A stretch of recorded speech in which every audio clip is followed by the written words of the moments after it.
Joining me now, Democratic Congressman from Maryland, Elijah Cummings. Thank you so much for joining me, Congressman. It's good to be with you, Karen. So, Congressman, I want to start with Speaker Boehner, because it was good to finally see him pushing back, but it sort of felt like, where has he been these last months, over the summer in particular, when I think you could have predicted that, you know, this childish behavior was going to bring us to this kind of point? Yeah, he could have predicted it. He should have predicted it. And, Karen, the sad part is that so much damage has been done. He comes out yesterday and basically says, look, Ted Cruz, your way doesn't work. We can't be shutting down the government. He says to the Tea Party, your way doesn't work. And now I think it's an opportunity for the president to work his magic. And the president has a duty. I look back at the speech that he just made with regard to inequality in our nation. Mm-hmm. It's a brilliant speech, Karen, but now we have to act on it. A lot of people are running around celebrating what we were able to accomplish in this compromise. But yeah. let me say this, Karen.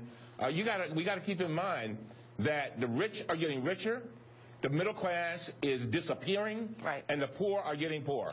And it's so sad. And so we've got to, I'm hoping that the president will join in with the Pope and other people who are of like mind. And I think, Karen, I think he's got a campaign like he campaigned to become president of the United States. People said he would never be able to do it before he did it back in 2008. Right. That's the kind of campaign he's got to have. He's got to use the very things that he talked about in the speech the other day about educating our children, right, making sure that our seniors are okay, jobs, all of those things are so very, very important. But, you know, Congressman, I guess I also feel like a lot of this is put on Democrats and the president, and obviously, there's responsibility there. But I've been surprised that the GOP is not taking more of a hit for the fact that, we couldn't get the unemployment insurance piece done. Yes. Or, as you said, their focus is protecting the top 1% instead of investing in the economy and investing in job creation. We had some, decent economic news this week.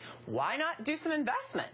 Yeah, the economy is limping along in spite of the Republicans. In a way, I kind of wish they'd just stay home and let us do what we have to do, exactly, and we could get this economy in shape. But Karen, there's something happening here.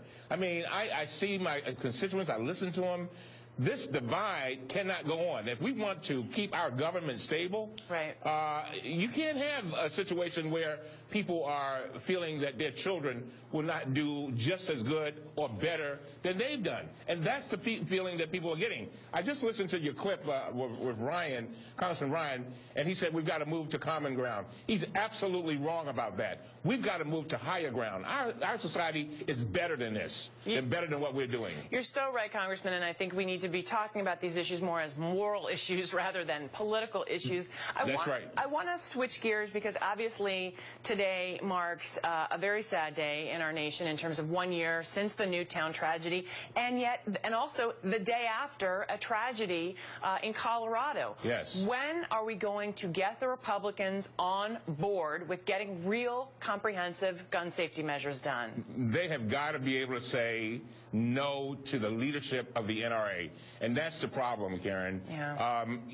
But you know what? There's some people that have said, they're going to give up on gun safety. I'm not giving up. I have to keep in mind that the Brady bill was signed 12 years after Ronald Reagan was shot. So he ends up coming out endorsing it.